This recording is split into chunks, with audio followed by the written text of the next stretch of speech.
coloquei, Deus é Deus. Deus, isso é uma afirmação para nós. Deus é Deus. Diga, Deus é Deus. Porque em muitos lugares, Deus não é Deus.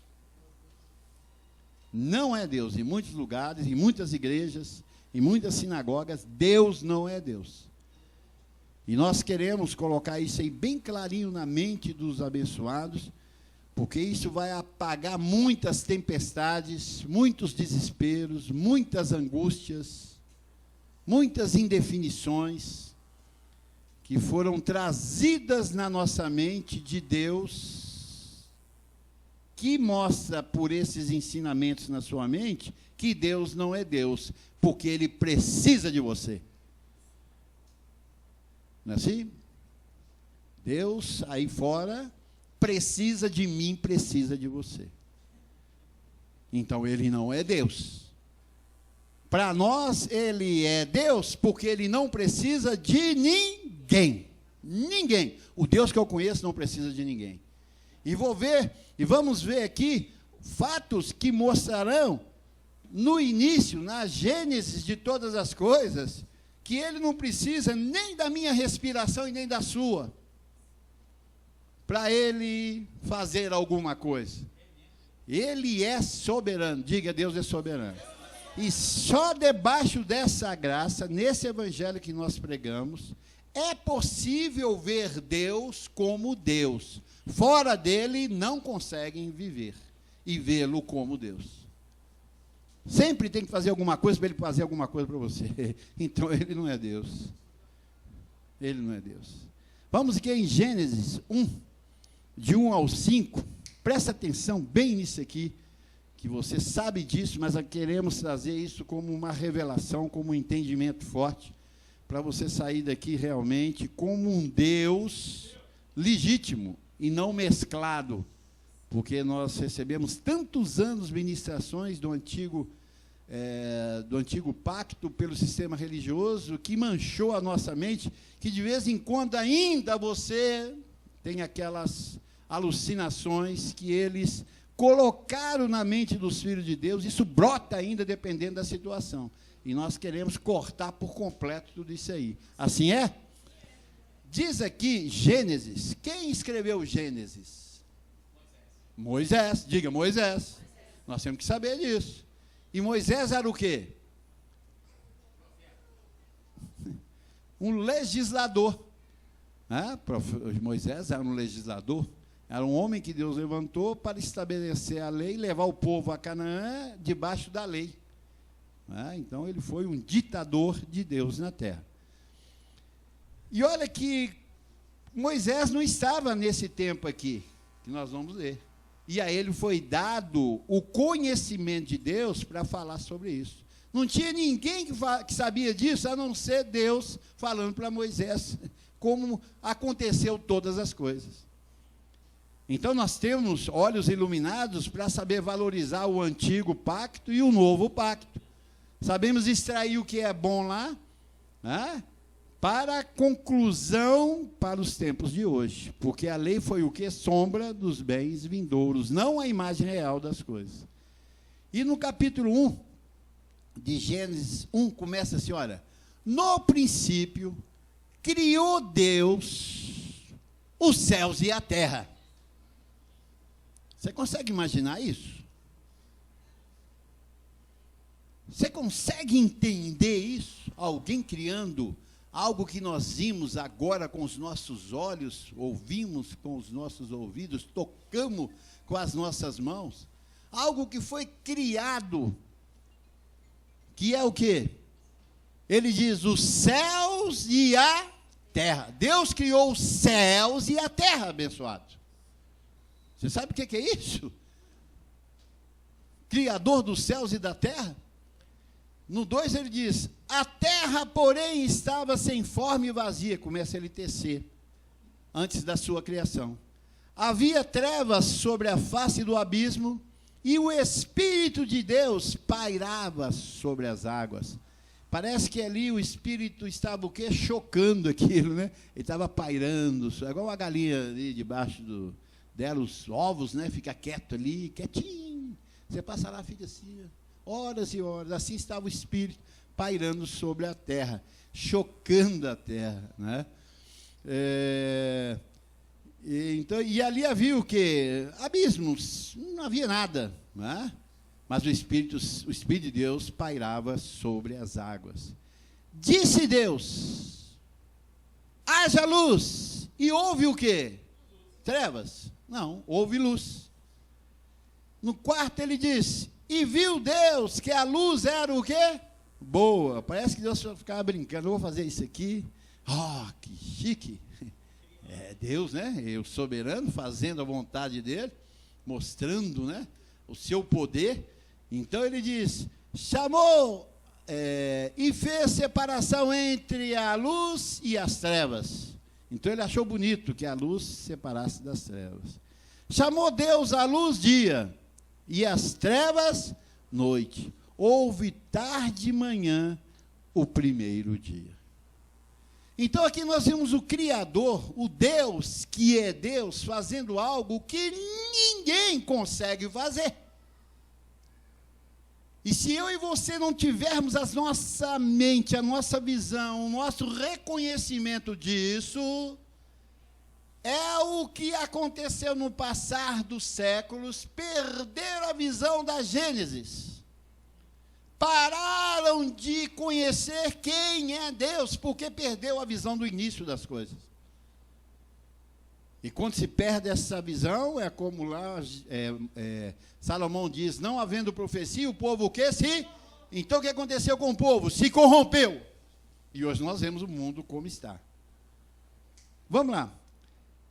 Precisamos sempre de ver o início de todas as coisas. Há um Gênesis 2, vamos ler mais um Gênesis aqui, 2, 1 e 2. Olha aqui. No final, quando Deus descansou de toda a sua obra, que foi o quê? No 7º dia. Descansou Deus no 7º dia de toda a sua obra. E ele diz, e tudo que eu fiz foi muito bom. Quantos recebem isso? Tem gente que está reclamando do mundo, não está? E assim, pois, foram acabados os céus e a terra e todo o seu exército. E havendo Deus determinado no 7º dia, terminado no dia 7º, a sua obra que fizera, descansou nesse dia, e toda a sua obra que tinha feito. Então, Deus poderia fazer isso num segundo? Podia. Ele é Deus. Deus pode fazer tudo a hora que Ele quer. Mas resolveu Deus fazer em 7 dias. Porque esse era o plano, o propósito do Senhor. 7 dias Deus trabalhou. E no 7º dia Ele descansou de toda a sua obra. Assim, pois, foram acabados os céus e a terra. É igual um pedreiro, né, que vai construindo uma casa, né? Igual o abençoado está construindo a casa dele lá, né? E vai acabando, tá? Depois ele dá o acabamento, acabei. Aí vem a felicidade, né? Assim foi Deus. Deus se alegrou com o que Ele fez no mundo. E nisso aí estava incluído quem? Nós, no 6º dia, fomos criados à sua imagem e à sua semelhança. Assim é? Você entende assim? Papai.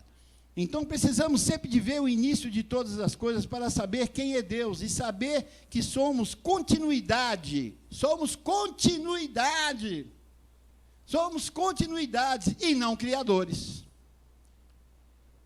Entendeu? Então, Deus já fez tudo. Nós somos só o quê? Continuidade daquilo que Deus fez manifestando sobre a terra.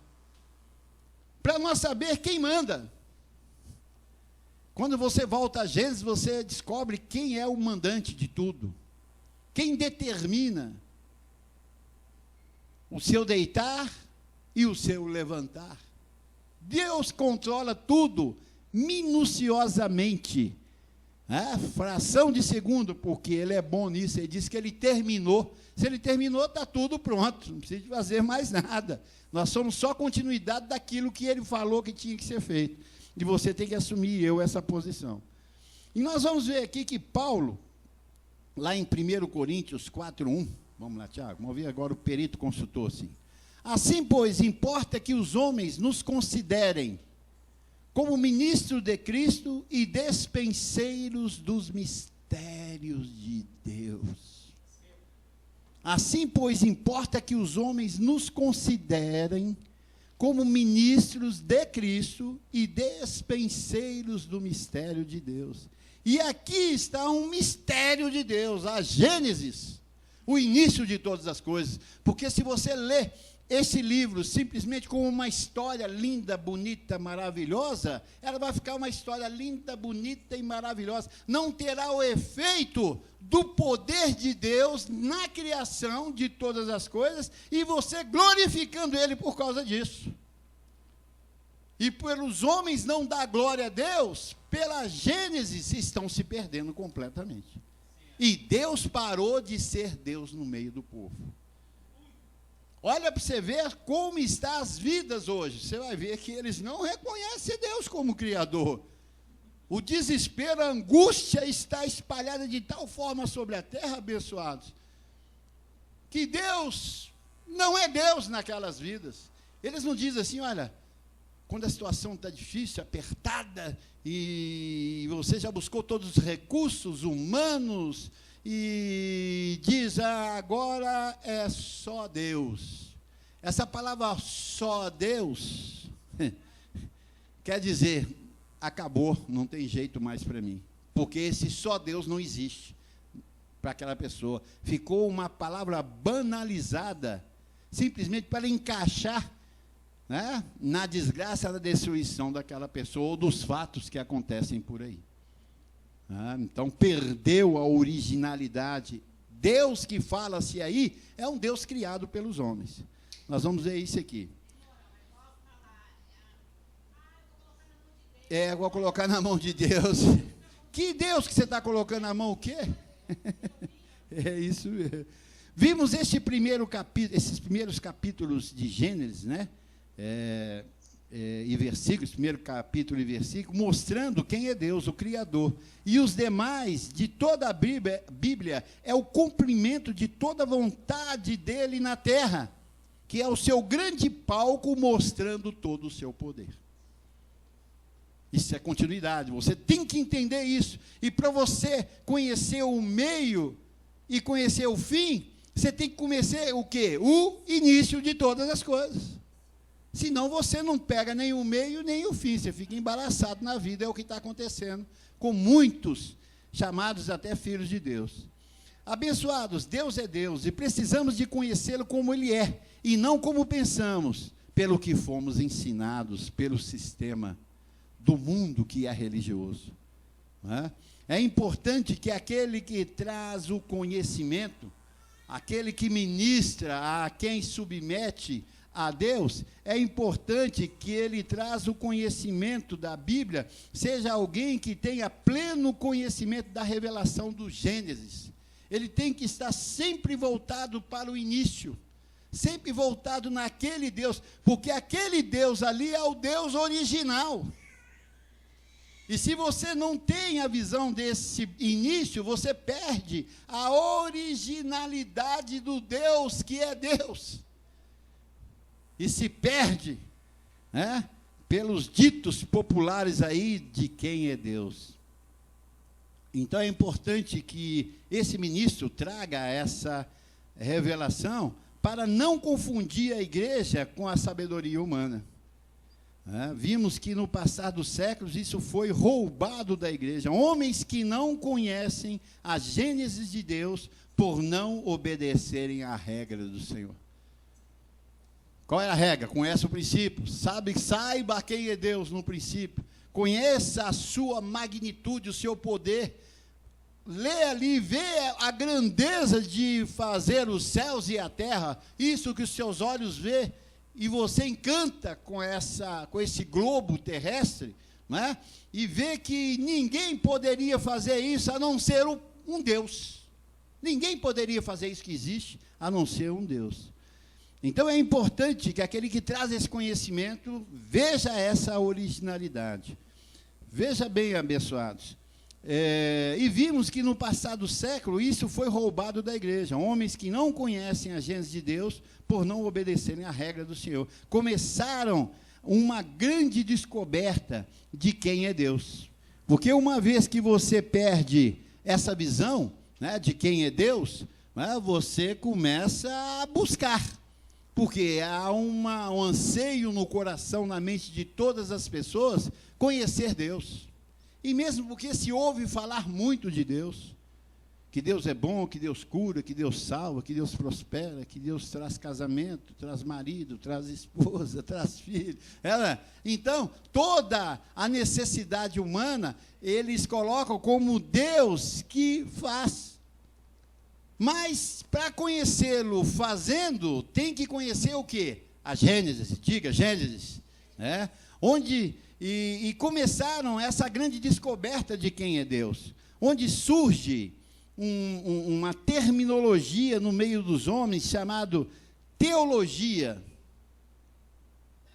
aonde nós vamos bater hoje aqui forte, onde surge a teologia criada pelo homem com o intuito de organizar as religiões criadas, colocando Deus agora nos seus laboratórios, escolas, faculdades, não é isso?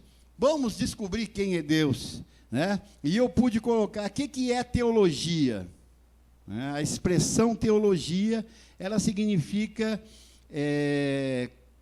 conhecer Deus pela capacidade humana, com os seus dogmas, com as suas escritas, com as suas próprias sabedoria. Então, é o estudo da existência de Deus. Então, teologia significa o estudo da existência de Deus. Então, o homem agora colocando Deus para ser examinado por ele. O homem agora descobrindo quem é Deus, gente, quem é Deus? Então, quem pode nos instruir? Quem pode nos dar uma luz de quem é Deus? Aí entrou a teologia, né, que é esse estudo maluco que os homens inventaram agora nos seus laboratórios, para decidir. É como se Deus fosse um germe, ou uma cobaia, um vírus, e coloca lá com luneta, e vão ver quem é Deus, como é que Deus age, como é que Deus não age, como é que Deus fala, como é que Deus não fala, como é que Deus diz, quem não diz. Então começa aquele estudo ridículo na descoberta de Deus. E eu pude colocar aqui, veja bem, o que significa teologia, o estudo da existência de Deus. Agora os homens buscando Deus, o perderam, sendo que ele vinha na virada da tarde. Vamos ver lá em Gênesis 3, 8 ao 13. Eu queria que você tivesse paciência, porque essa é uma mensagem de conhecimento, para você dar continuidade na sua vida, debaixo dessa graça.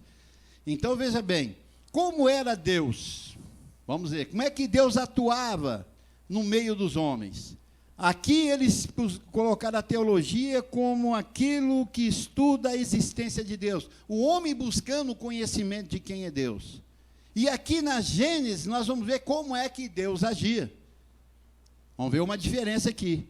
Quando ouviram a voz do Senhor Deus, quem? Adão e Eva, que andava no jardim pela viração da tarde. Então, o que Deus fazia? De sua glória, do seu trono, descia ali ao Éden e andava no jardim pela virada do dia. No final do dia, todo dia, Deus vinha ter comunhão com a sua criação. Então, Deus se dispunha em vir, ninguém chamava, ninguém o buscava, Ele mesmo vinha. Esconderam-se da presença do Senhor Deus, o homem e a sua mulher, por entre as árvores do jardim. Então, havia uma história ali, um assunto bonito, onde Deus estava presente. E chamou o Senhor Deus ao homem e lhe perguntou: onde estás? Olha, você vê, havia uma comunhão fácil, havia uma intimidade ali, um relacionamento legal. Deus vinha na virada do dia. Preste atenção, abençoado, que rico que é isso. Ele respondeu: ouvi a tua voz no jardim, e porque estava nu, tive medo e me escondi. Ao relacionamento, tremendo. No versículo 11, perguntou-lhe Deus: quem fez saber que estava nu Adão? Comeste da árvore de que ordenei que não comesses? Então, aqui nós não vamos deter no erro do homem, nós vamos deter aqui no relacionamento do homem com Deus, mesmo errando. Diga, Deus é Deus. Deus montou um relacionamento com o homem, e mesmo ele errando, Deus vinha a ele. Não é quando ele errava, ele tinha que buscar Deus. Não é assim que nós vimos? O contrário? Não é? As pessoas não estão buscando Deus por causa dos erros, por causa das situações, por causa dos problemas que ele não consegue resolver, por causa das doenças, por falta de dinheiro, filho problemático, marido problemático, esposa problemática. Então, o sistema chama você para buscar Deus. E na Gênesis nós vemos algo totalmente diferente, abençoado. Na Gênesis nós vemos, Deus, é Ele que comanda. Não são as pessoas que comandam. É Deus comandando todas as coisas. Então você viu um relacionamento legal aqui. Porque Deus é Deus e Ele continua o mesmo. O mesmo Deus de ontem é o mesmo Deus de hoje. Ele diz, eu, Senhor, não mudo. Deus não muda as suas atitudes, as suas faculdades, o seu relacionamento, o que Ele falou, o que Ele diz. Deus não muda, abençoado.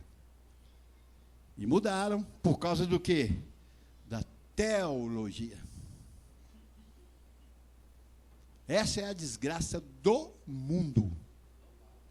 Essa é a desgraça do mundo. A teologia. Theos significa o quê? Vamos dividir teologia aqui. Theos, está no latim, diz que é Deus. Né? A expressão usada, Deus. Termo usado para definir no mundo antigo de poderes que vão além do conhecimento do homem. Então acontecia ali um fato inusitado. Vamos saber, é Deus, todo mundo está falando que é Deus, vamos lá conhecer esse Deus. E eles definem. Deus, nós vamos ver aqui pela teologia. Logo significa, teologia, logo significa a palavra que revela, por extensão, logia, estudo, o estudo de Deus. O estudo da divindade de Deus, da existência de Deus. É o homem procurando conhecer quem é Deus. Quando você entra numa escola de teologia, como eu entrei, ali eles estavam me ensinando quem é Deus. Dentro da teologia, dos estudos que eles fizeram no seu laboratório, aonde pegaram o nome Deus e começaram a descobrir, vendo algumas coisas na Bíblia e definindo ali quem é Deus. Por causa dessa teologia, a definição de Deus ficou o quê? Corrompida, estragada, banalizada. Cada um pensa como quer de quem é Deus. Filosofam, é isso?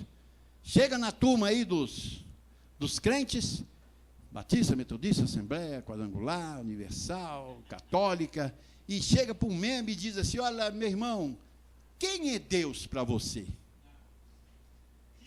Tem 5 ali, pergunta, quem é Deus para vocês? Cada um vai dar uma interpretação diferente. Por quê? Porque eles são educados com respeito a Deus pela teologia. E a teologia foge da Gênesis. Porque eles querem explicar mais um pouco daquilo que simplesmente está escrito lá em Gênesis. Porque perderam o seu relacionamento por ignorância total, por desconhecimento e relacionamento e temor, perderam completamente. Então a teologia sufocou esse nome Deus na mente humana. Não brinca-se. Só Deus para te ajudar nessa, você está ferrado, não é assim que eles falam? Olha, você vê como é que eu uso o nome de Deus para expressar algo desse jeito. Olha, se Deus quiser, aqui ó, se Deus quiser, quem é você para falar se Deus quiser? Volta para Gênesis, que você vai ver quem é Deus. Qual o relacionamento que ele manteve com a sua criação na terra e com a criatura que ele criou na terra, que diz que é a sua imagem e a sua o quê? Semelhança. Deus respeita isso. Mas os homens, ao perder a visão da Gênesis, se embaraçaram na vida. E agora definiram, pela sua teologia, quem é Deus. E aí o inferno começou na vida dele. Então, o significado teologia, o estudo da existência de Deus. Agora, o homem buscando Deus e perderam, sendo que ele vinha na comunhão, na virada da tarde, com ter comunhão com o povo. Assim é, abençoado? Então, tel significa o que, Deus? Logia, revelação. Por causa dessa teologia, a definição de Deus ficou corrompida e estragada. Cada um pensa como quer. Cada um pensa como quer. Não, eu vejo Deus como uma força, uma luz. Não é assim? Hein? Eu vejo Deus na natureza. Eu vejo Deus nos pássaros. Teologia, que é o quê? Psicologia, que é filosofia. Muitos das igrejas aí digam, olha, leve essa rosa, porque essa rosa é o próprio Deus entrando na sua casa.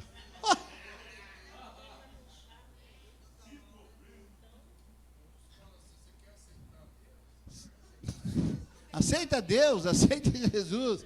Quer dizer, banalizou o nome de Deus. Deus é colocado em tudo. Então ele, na boca deles, não é Deus. Porque essa palavra, essa expressão é a coisa mais sublime que se possa falar, e aí fora é banalizado pelo quê? Pelas religiões com as suas teologias, que não traz resultado nenhum positivo para um filho de Deus. Nenhum, abençoado. Nenhum. Então ficou corrompida, estragada, cada um pensa como quer, ou filosofam, aqueles estudiosos, né? Aí ele coloca Deus, eles põem uma voz assim, impostada, com acústica, né? E diga, Deus para mim é uma luz divina. Aí fecha o olho assim, até balança a cabeça. É idiota demais. Isso é idiota demais. Eu estava conversando com um colega, quando falava em Deus, ele diz assim, ele mudava até a expressão do português simples para um português clássico, né? De acordo com a Bíblia, né? Se ele está comigo, Deus é idiota. Idiotiza. São idiotas, não conhecem Deus. Você tem que voltar para Gênesis para você conhecer quem é Deus, meu irmão. E quando foge de lá, do início de todas as coisas, perde-se a direção. Aí vem a teologia.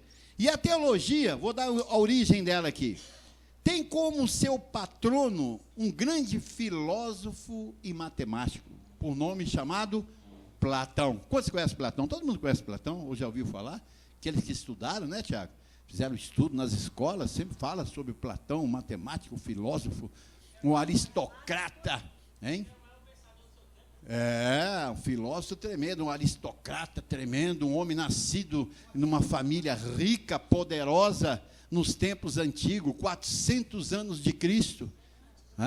E esse antes de Cristo, então ele começou a trabalhar essa área pela sua capacidade, conhecimento total que ele tinha, parece que era como é que chama uma pessoa que é um autodidata, né? Que, no entanto, foi reconhecido aí mundialmente. Todos os grandes estudiosos conhecem, né? Falou Platão, todo mundo, ajoelha debaixo da Platão. E essa base da teologia veio dele, de Platão.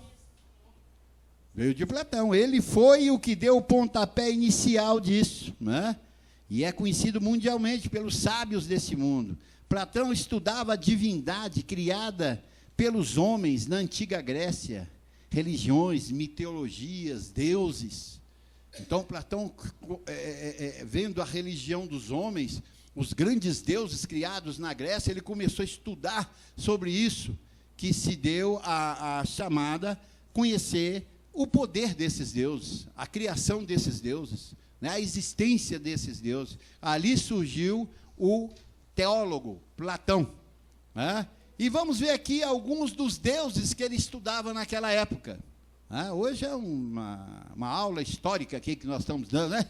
Vamos dizer assim, é aula de história para você saber por que nós estamos nisso aqui, abençoado. Porque senão nós ficamos soltos. E também que falamos de um Deus que você não conhece, que se manifestou em vários véus, mas em primeira mão ele manifestou sem véu nenhum. Ele criou tudo. Veja bem, um dos deuses da Grécia, daquela época que Platão conhecia, era o Zeus. Quem era Zeus? Governante do Monte Olimpo, rei dos deuses e dos homens. Teve várias esposas. Então era um homem poderoso, era um Deus poderoso da Grécia. Olha, eu estou dizendo um Deus que é mitologia, nunca existiu, isso é só na mente deles. Só na mente deles. Isso aqui nunca existiu, era na mente deles. E os homens adoravam esse Zeus, né? Porque Zeus era o rei dos deuses que havia na época, era o mais poderoso.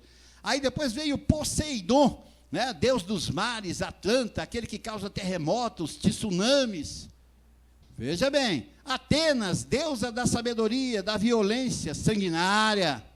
Ares, deus da guerra, que era invocado esses nomes desses deuses naquele tempo. Apolo, deus da luz. Afrodite, deusa do amor. Dionísio, o deus da bebedice, dos vinhos.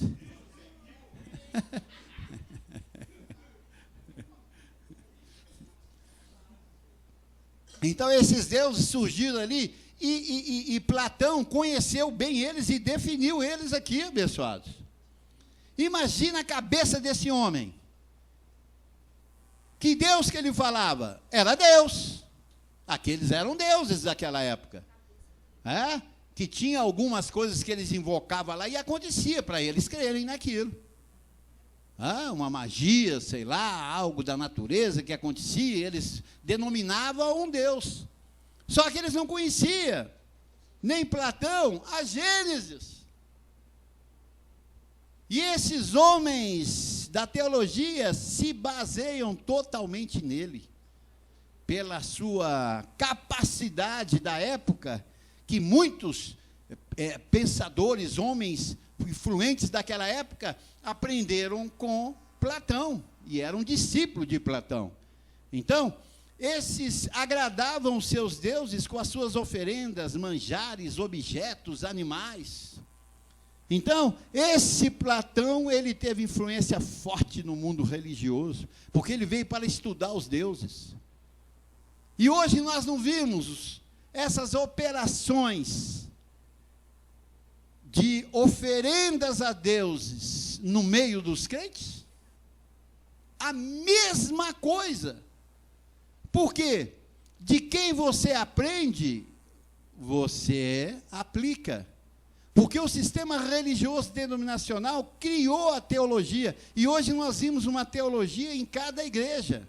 Na Igreja Batista tem o curso de teologia, na Igreja Pentecostal hoje tem o curso de teologia, a presbiteriana, a católica, cada um estudou Deus no seu laboratório e deu a sua ideia para o mundo e para aqueles que servem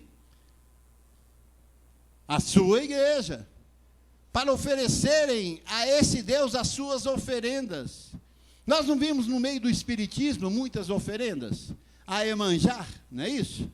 Que poderia ser uma deusa essa deusa Afrodite.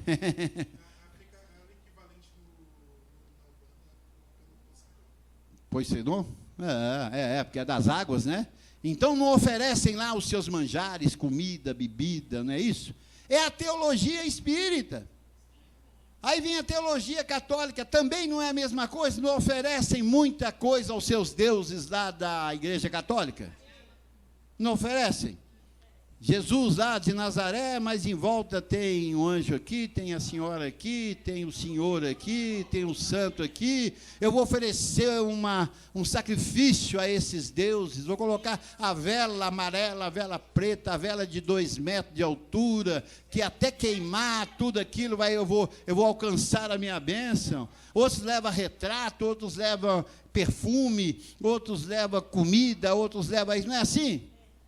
E no meio dos crentes também não acontece a mesma coisa? Vem aqui e apresenta tudo no altar de bronze. Só que eles são mais violentos, né? Traga a escritura da sua casa, o documento do seu carro, oferece a esse Deus. O seu salário oferece esse Deus como oferenda de glória para você receber muito mais. É Platão. É a teologia dos homens enganando o povo de Deus. E Deus ali não é Deus. Com certeza absoluta, não é Deus. É o Deus da confusão, esse não é nosso. Porque deixaram a Gênesis, deixaram a origem de todas as coisas para adorar os seus deuses e oferecer-lhes oferendas, dizendo, olha, se você pagou o teu dízimo, pagou a tua oferta, Deus é obrigado a abençoar você nisso aí. Isso não é favor que ele vai fazer para você, não. Ele é obrigado, você deu, ele tem que dar. Olha, aos deuses da mitologia grega. E eu fico abismado, entre aspas aqui, em que o sistema religioso tradicional, que são os batistas, presbiterianos, metodistas, que naquela época gozava de um privilégio por conhecimento que eles tinham da Bíblia, não que eles conheciam Deus, mas que eles conheciam a Bíblia, estudiosos, vendo hoje essas aberrações aí, eles não combatem. Eles não combatem essas aberrações que há por aí. Por quê? Porque eles têm o quê? Rabo preso ali. Porque o Deus que eles têm também não é Deus. Porque lá também tem as coisas esquisitas que acontecem lá dentro, inexplicáveis. E Deus não está ali para desembaraçar aquilo, nas suas contabilidades, nos seus relacionamentos. Então, eles não têm coragem de abrir o microfone, a sua pessoa e apontar o erro, porque nós estamos aqui para apontar os erros, meu irmão. Do conhecimento, por desprezarem a palavra de Deus. Então, Platão, o patrono da teologia, tinha toda a influência. E os teólogos dos tempos modernos se inspiram nele. Qual as influências de Platão? Esses deuses que nós falamos aqui. Zeus, Poseidon, Atenas, Ares, Apolo, Afrodite, Dionísio e muitos outros. E ele passou a ser o quê? Um homem sábio e inteligente que influenciou esses filósofos de lá para cá. Nas suas pregações, eles sempre citam, fico vendo os conhecedores de hoje, da Bíblia, que prega ali para 1.000, 2.000, 5.000 pessoas, eles pegam o nome desses filósofos e pensadores para enriquecer as suas palestras. Assim como diz Freud, assim como diz Platão, assim como diz fulano. Olha, na pregação, usando o púlpito, que é de Deus, para poder ensinar o povo. Então é quem? O mesmo espírito que teve em Platão estão neles. São os deuses da mitologia grega. Por isso que não funciona o que eles falam aí fora. Porque o Deus que está ali não é Deus. Não é a Gênesis, não é o Criador de todas as coisas, que vinha ter comunhão com Deus, com o povo, com a sua igreja, que ali estava Adão e Eva. Deus vinha na virada do dia, Adão e Eva não buscavam. Deus vinha, assim também tem que continuar no nosso meio.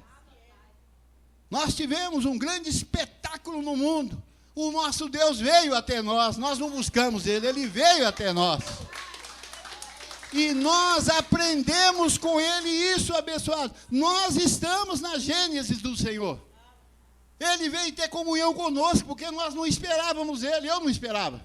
E eu sei que você também não esperava, porque sua mente estava comandada por esses deuses da mitologia grega, da teologia, que infeccionou os filhos de Deus, deu infecção, contaminou, enfermou o povo de Deus. Eles não entendem quem é Deus, porque eles pedem uma coisa e nada acontece, porque Deus não é Deus de pedir, Deus é Deus dele mesmo atuar segundo a vontade dele. Por isso tropeçam, estão sem vida, abençoado, estão amargamente sofredores. Ligou uma senhora durante a semana para mim, lá no escritório, e perguntou: moço, eu estou ligando, pastor, estou ligando para o senhor fazer uma oração para mim. Falei: eu vou fazer oração. Eu recebi um folheto, acho que foi a Maria que deu lá para o lado da Santa Efigênia.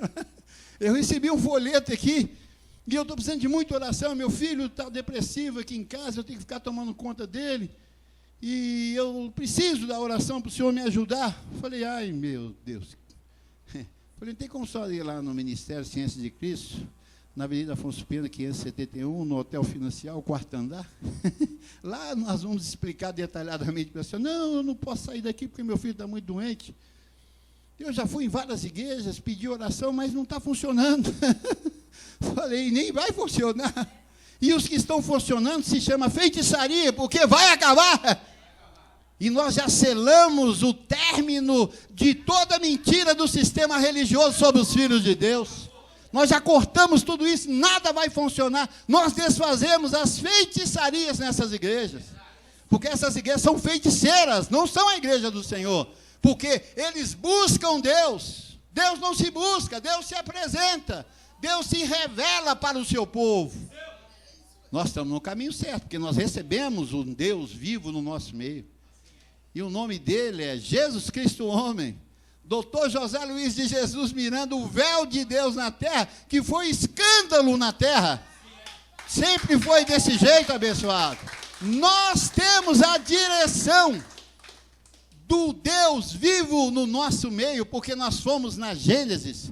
Estamos contemplando, ele diz: habitarei e andarei entre vós. Não é assim? E não era assim que Deus fazia no Gênesis? Deus não andava, não habitava e andava no meio dos filhos ali? Olha, assim nós estamos vivendo nesses dias. Você recebe isso?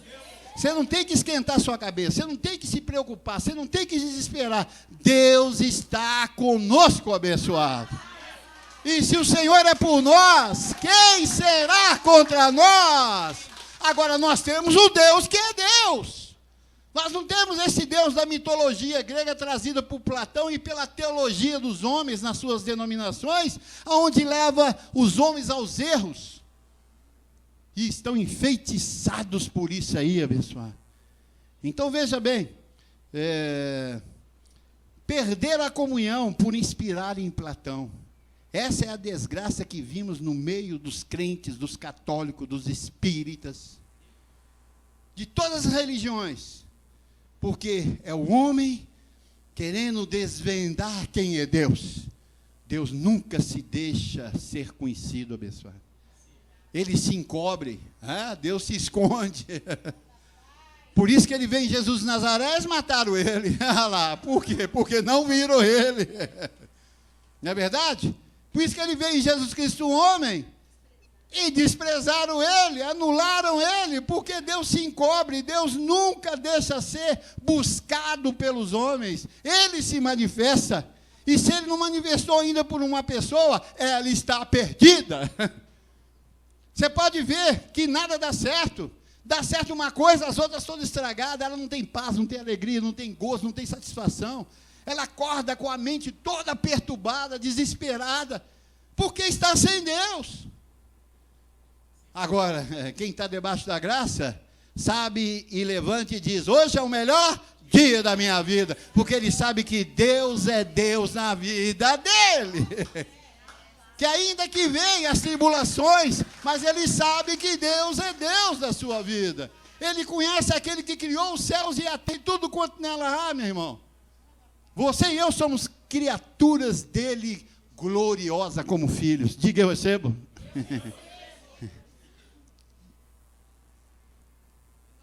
Essa é a desgraça que vimos no meio dos crentes católicos. Eles estão desgraçados sem a graça de Deus, sem a revelação, sem a salvação, né? Com as suas teologias. E vamos ver aqui a teologia que eles criaram. Tem uma teologia que chama teologia sistemática. Vocês vão conhecer sobre teologia aqui, hein?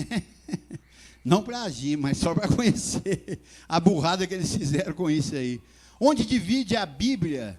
E eles dizem que na teologia sistemática você estuda bibliologia, que é o estudo da Bíblia, nas suas divisões, por eles.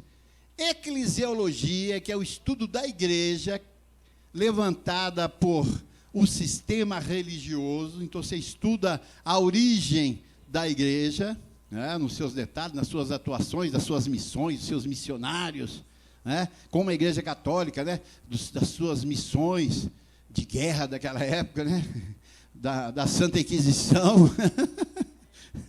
Está ali, né? Angiologia, estudo sobre os anjos, atuações dos anjos. Estudam sobre demonologia, que é o estudo de demônios. Eu vi um tempo atrás, um impostor aí muito conhecido no meio dos crentes, e ele dizendo para uma outra igreja, dizendo, olha, você não conhece demônio como eu conheço. Você que não sabe como age demônio, os principais, demonologia, ensinando estudo de demônios na igreja, abençoado. Isso é teologia, isso é coisa do homem. Você que não sabe o poder que esse demônio que eu estou te falando aqui, esse principado, essa potestade, não tem como expulsar ele, não. Ele fica por cima, dominando tudo, fazendo o pastor prostituir, adulterar e roubar a igreja. Ô, gente, eu vi aqui, eu falei, meu Deus! Estudo de demônios dentro da igreja. Aquilo não, olha, digo com certeza absoluta, sem medo de errar, e discuto com os teólogos, com os pastores, olha, o sistema religioso, batista, metodista, assembleia, quadrangular, universal, e católica, e tal, são chamados sinagogas do diabo. Por quê? Só lá que o diabo desce. Aonde o diabo desce é o quê? É a casa dele.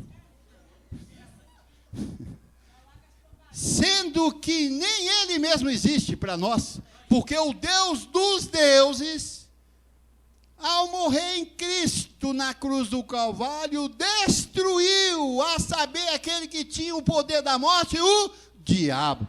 Então, nós conhecemos o Deus que é Deus. Esse é o nosso Deus. Destruiu o diabo. Que é isso? Aí vem um idiota e fala assim, olha, ele quer que você ache que aconteceu isso com ele para ele te pegar na esquina. Não, cara, porque está escrito. Não, mas não é assim que está escrito. Como é que está escrito então? Lê aí. Mas está escrito, mas não é assim. Como não é assim, rapaz? Está escrito que ele destruiu, rapaz. Destruiu, está destruído. Não tem como voltar o que está destruído. Cabeça louca, né? Quem pode? Então, veja bem, nós falamos sobre a teologia sistemática. Depois tem a teologia da prosperidade. O homem buscando Deus para prosperar. Não tem essa teologia aí? Vem aqui, porque aqui na minha igreja, Deus tem uma bênção especial para as suas finanças. Teologia da prosperidade, criada em laboratório, da mente dos homens. Aí vem a teologia da reforma, que foi feita por Martinho Lutero e para Calvino, que Martinho Lutero diz nas suas 99 teses, que a salvação vem pela fé, e as outras teses não explicam merda nenhuma mais. E vem aqui Calvino falando que nós somos predestinados depois que aceitamos Jesus. Que reforma, rapaz! Reformador foi o Dr. José Luiz Jesus Miranda. Esse foi o reformador da igreja. E nós somos o resultado daquela reforma, meu amigo. Por isso que aqui a gente não põe José Luiz para falar mais, porque ele já reformou. Nós somos o resultado da reforma de Dr. José Luiz de Jesus Miranda, que agora coroa ele pelo que ele fez por nós e pelo que estamos fazendo agora, buscando as últimas dracmas para render diante de Deus, que é Deus, e não esse Deus mentiroso que está por aí não, meu irmão, vem com essa não. Então, depois tem chamado a teologia contemporânea, é essa enlouquecidas igrejas por aí, a teologia moderna, onde, salve-se quem puder, aqui vale tudo, é o vale tudo, né? É o vale tudo. Traga aqui, traga isso, traz seu filho, traz a cueca, traz a calcinha, traz o terço, traz o colar, traz o lenço, traz a roupa, traz um fio de cabelo, que nós vamos morar aqui, Deus vai atuar. É o Deus que é mandado, essa teologia contemporânea, moderna, é Deus comandado por esses pastores, impostores, que são a base deles, Platão. Eles nos dizem, vem aqui, eu vou fazer uma oração poderosa e Deus vai te abençoar. Ele mandando em Deus. Deus vai te abençoar porque você orou? Ô, cara dura. Você conhece Deus, rapaz? Você não conhece Deus. Deus não obedece ninguém, não, rapaz. O Deus que é Deus não submete a ninguém. Há alguém que tem que submeter ele. Esse Deus eu não conheço e não recebo aqui. Esse Deus que eu chamo e ele vem. Vem cá que eu vou fazer uma oração gloriosa, poderosa, porque eu fui para Israel e entrei lá no Mar Vermelho e saí de lá eletrizante agora. E quando eu orar, Deus vai fazer. Oh, você é um canalha, rapaz, falar um negócio desse. É um Deus de Platão. É a mitologia onde se oferecia lá oferenda a esses deuses para poder abençoá-los. Ofereciam até pessoas, mulheres virgens, criança, que era o sangue puro para o Deus deles fazerem, cumprir aquilo que eles pediam. E hoje nós estamos vendo isso da mesma forma. Vai aquele tanto de gente ali para pedir bênção para Deus. E oferecem, ó Deus, estou dando meu dinheiro aqui, agora sou obrigado a me abençoar. Eu estou entregando a minha vida para o Senhor, tá? Olha que idiota! Eu estou entregando a minha vida para o Senhor, então agora faça, Deus, visita a minha casa, visita. Ô, idiota! Ô, idiota, você está na mitologia grega, você está baseado em Platão, sai disso aí, companheiro. E esses impostores fazendo a mesma coisa, meu irmão, conduzindo o povo ao erro. Então, essa mitologia, essa teologia moderna, ela é pentecostalismo de Pedro, é chamado o evangelho da circuncisão, onde Pedro recebeu um espírito louco lá e colocou todo mundo enlouquecido, perdido, desequilibrado, e assim estão as igrejas seguindo agora esse Pedro, que certamente foi o primeiro papa da Igreja Católica. Isso aí é indiscutível, porque é o que eles chamam lá, ele de o primeiro papa da Igreja Católica. A igreja da confusão, do roubo, da promiscuidade, da mortandade. Perigosos, a Igreja Católica é perigosos. Ah, mas foi só aquele tempo da Idade Média. Não, o espírito é o mesmo. São maldosos como antes, sempre foram. Então, veja bem, abençoado, aonde eles ensinaram o povo a dançar, com as suas cantorias, com o seu comércio, não fica o povo dançando lá, aquelas mocinhas, tudo dançando lá com o véu para cima. Pô, aquilo ali está parecendo para mim o tempo da mitologia grega, rapaz, onde as virgens dançavam diante dos seus deuses. Criaram isso. Quem criou isso? A teologia moderna. Ai, pai. Vamos ver como Paulo traz isso. Vamos ver se a gente consegue terminar aqui. Vamos ver como Paulo vê qual que é a visão de Paulo. Primeiro, lá em Efésios 1, 13 a 14, nós vamos ver aqui o Pentecostes de Paulo, que vem tirando a gente agora desse sistema na revelação dada por José Luiz, que veio como Jesus Cristo homem para pregar as 14 epístolas de Paulo, revelá-la para os filhos, para que voltam a Gênesis, conheça quem é Deus. Quem é Deus? Deus é Deus. Diga, Deus é Deus. Sempre diga na sua mente, Deus é Deus. Porque você falando assim, com esse conhecimento que você tem agora, vai soar um som espiritual onde um anjo vai te acolher, meu irmão. Diga sempre, Deus é Deus. Deus é o Criador dos céus e da terra e vinha ter comunhão e solucionava a situação dos homens. Confortava, assim também somos nós abençoados. Recebemos essa dádiva de Deus. Vamos caminhar com essa mente, e não com essa mente apodrecida que está aí fora. Nós falamos aonde, Tiago? Efésios 1:13. Olha a Pentecostes de Paulo, olha aqui, olha. Pentecostes de Paulo. Em quem também vós, depois que ouvistes a palavra da verdade. Você está aqui para ouvir a palavra da verdade, não é para ajoelhar, não é para buscar a oração forte. Igual essa senhorinha, tadinha. Ô, pastor, faça uma oração forte para mim. Eu falei, eu não tenho. Eu tenho uma palavra forte, poderosa, mas só tem que me ouvir, só está por telefone, não vai dar tempo. Ah, coitada, aí... É muita covardia que esses teólogos fazem na mente das pessoas. Paulo vem dizendo, quem também vós, depois que ouvistes a palavra da verdade, o evangelho da salvação, é isso que nós pregamos, as 14 epístolas de Paulo, tendo nele também crido, foste selado com o Santo Espírito da promessa. Aí começa a atuação do Deus da Gênesis. É por crer. É por crer, eu creio, por isso eu falo, eu creio, eu recebo isso na minha vida, porque sou um filho, tocou na minha mente espiritual, e eu posso entender isso. Então, esse Santo Espírito da promessa, sela a minha vida, para uma vida boa e perfeita aqui, com Deus, que é Deus. Olha, aqui é interessante, abençoado, quem tem Deus, que é Deus, não precisa de ninguém, não. E você e eu temos que exercitar isso. Se eu tiver alguém para me ajudar, Deus não é Deus na minha vida. Aí você fala assim, não, Deus está na vida dele me ajudando. Isso é pretexto. Isso é pretexto. Quando alguém Deus quer usar na sua vida, ele se manifesta. Você não pede. Tudo que é busca, é porque você não crê num Deus que é Deus.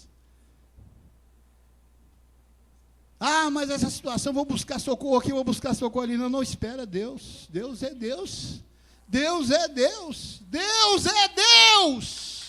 Eu não posso ter desconfiança, porque quando você vai à busca, é porque você não tem, você não crê. E Paulo diz, e depois que ouvistes a palavra da verdade, que esses evangelhos, é lógico, se você ainda não conhece esse evangelho, você está meio perdido. Mas se você congregar, se você aceitar esse evangelho, você está protegido, porque você vai ter direção no evangelho do Deus que é Deus na sua vida. E Deus está em tudo e em todos os filhos dele, toda a sua igreja. Você recebe isso? Ah, Padre. Então, depois que eu vi essa palavra da verdade, no versículo 14 ele diz, o qual é o penhor? O que é o penhor? Penhor é o quê? Não, penhor é aquilo que segura uma dívida que você tem. É uma garantia. É uma garantia. Olha aqui, abençoado. O qual é o penhor? É aquilo que segura a nossa herança. Olha, nós somos herança de Deus? Somos herdeiros de Deus?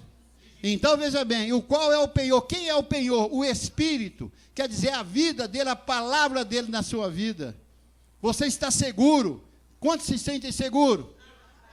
Padre, o rei Josafá diz, creia em Deus e estarás o quê? Seguro. Então, segurança tem que existir. A teologia tirou a segurança do povo com Deus e levou para dentro das suas sinagogas demoníacas. Dizendo que Deus atua lá, e está escrito que Deus não habita em templo feito por mãos humanas, e nem é servido por mãos humanas, como se de alguma coisa ele precisasse, meu irmão. Sim. Deus não precisa de ninguém, não, rapaz. E aqueles loucos teólogos formaram aquela família de teólogos e diz: vem aqui porque eu vou orar e Deus vai te abençoar. Que é isso? Mitologia grega. Platão, espírito influente no meio desse povo. Por isso que a igreja está desordenada, perdida. Eles dormem achando e no outro dia perdidos, acordam. Desesperado. Veja bem, então ele é o penhor da nossa herança, o resgate da sua propriedade em louvor da sua glória. Ao resgate da sua propriedade. Nós somos propriedade exclusiva de Deus. Nós temos que realmente mostrar para o mundo que nós temos Deus. E eles não vão nos ver em desespero, em angústia, buscando aqui, buscando acolá. Não, Deus está em nós.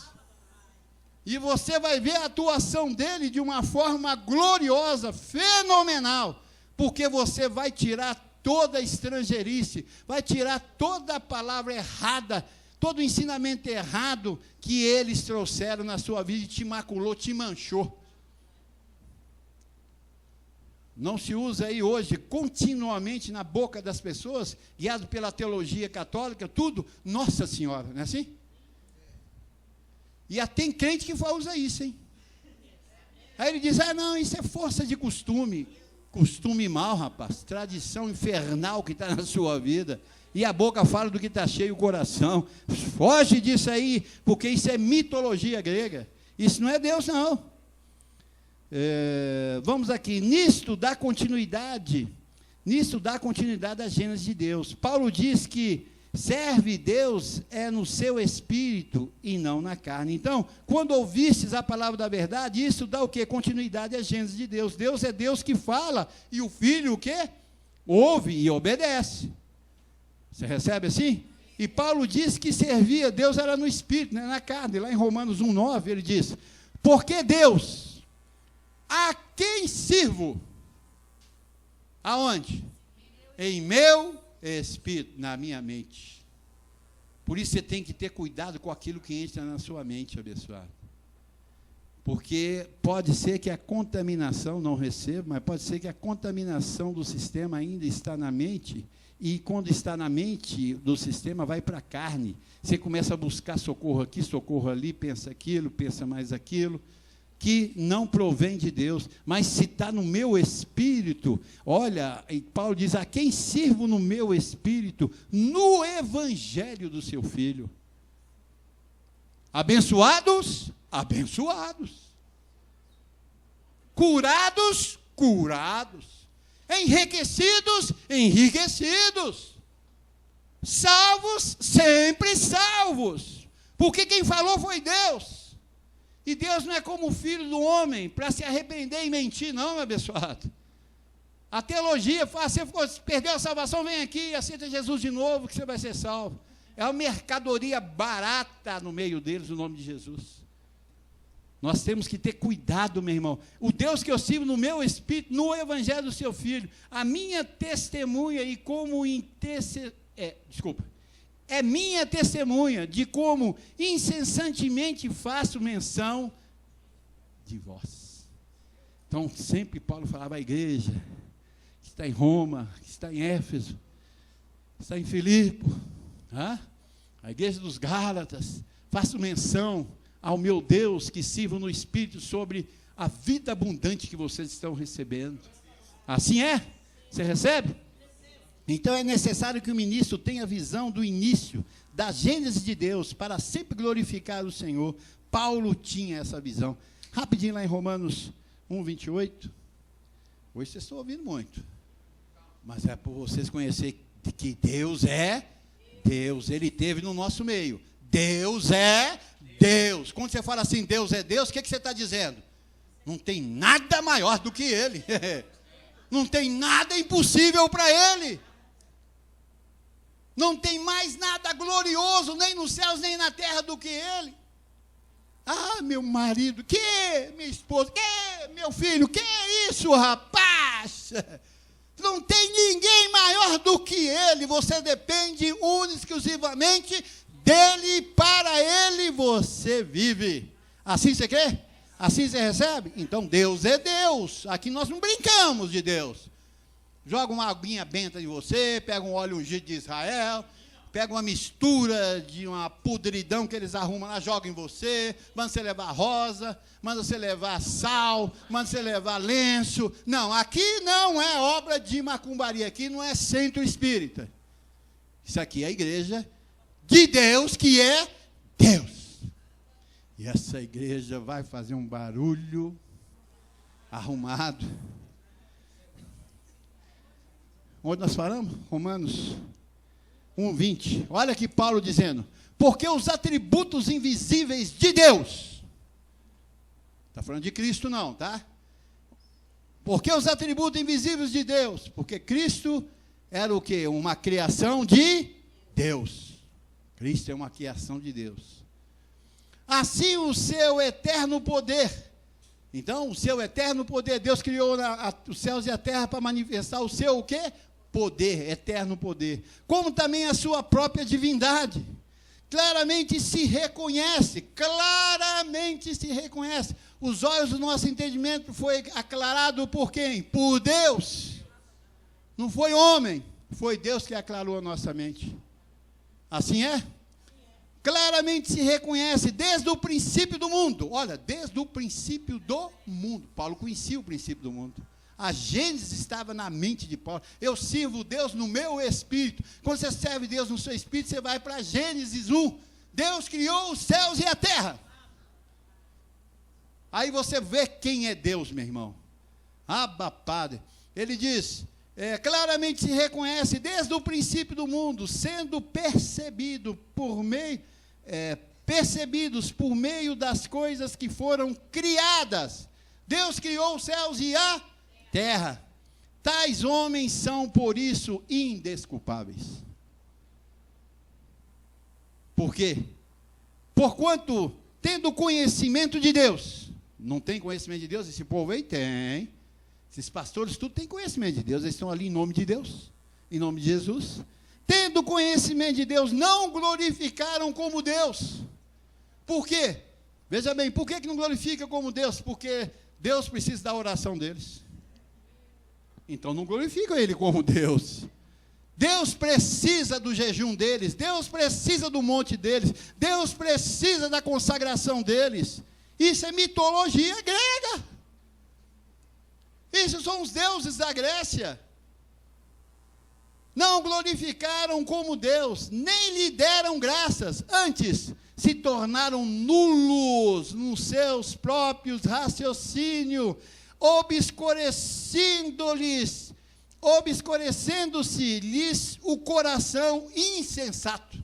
Qual que é o coração deles? Insensato. Deus está falando aqui de religiosos, meu irmão. Paulo está falando aqui de religiosos. Enculcando-se por sábios, se tornaram-se o quê? Louco, porque a sabedoria deles é humana, é teológica. É sabedoria de homem. Então não tem solução. Aquilo ali nós temos que acabar com aquilo, fechar aquelas portas, fazer eles calar a boca e trazer o povo de Deus a um lugar que prega que Deus é Deus. Só aqui, meu irmão, lugar nenhum. Nós precisamos disso. Então, desprezar o conhecimento de Deus, trazendo as suas teologias infames, aonde um homem é glorificado pelos feitos em nome de Deus, e não o próprio Deus. Mudaram a sua glória, são indesculpáveis. Mudaram a glória de Deus aí. Vamos lá, só terminando o último versículo aí, Romanos 1, 28 a 31. E por haverem desprezado o conhecimento de Deus, a Gênesis de Deus, o próprio Deus os entregou a uma disposição mental reprovável. Diga, o sistema é reprovado. Eles são reprovados por Deus. Igual eu falei, as bases deles estão ruindo. Só que eles estão colocando mais peso por cima. O que vai acontecer? Vai desabar tudo. Então, por haverem desprezado o conhecimento de Deus, o próprio Deus os entregou a uma disposição mental reprovável para praticarem coisas inconvenientes. cheios de toda injustiça, traga tudo para nós aqui. Deposita tudo aqui no altar de bronze. Põe seu carro, põe seu salário, põe seu ouro, põe as suas economias, põe a sua vida nesse altar aqui, ó. Injustiça isso, abençoado. São injustos. Olha, é só você entrar na internet, você vê a briga deles. É interessante, né? Bispos que saíram dessas igrejas, e agora eles, sapé que abre o verbo, porque quer destruir aquilo lá. Mas só que eles não conseguem. Quem tem condição, só nós. Só que eu fico ouvindo, olha lá entre eles, a brigaiada que tem. Me levou tanto, roubou.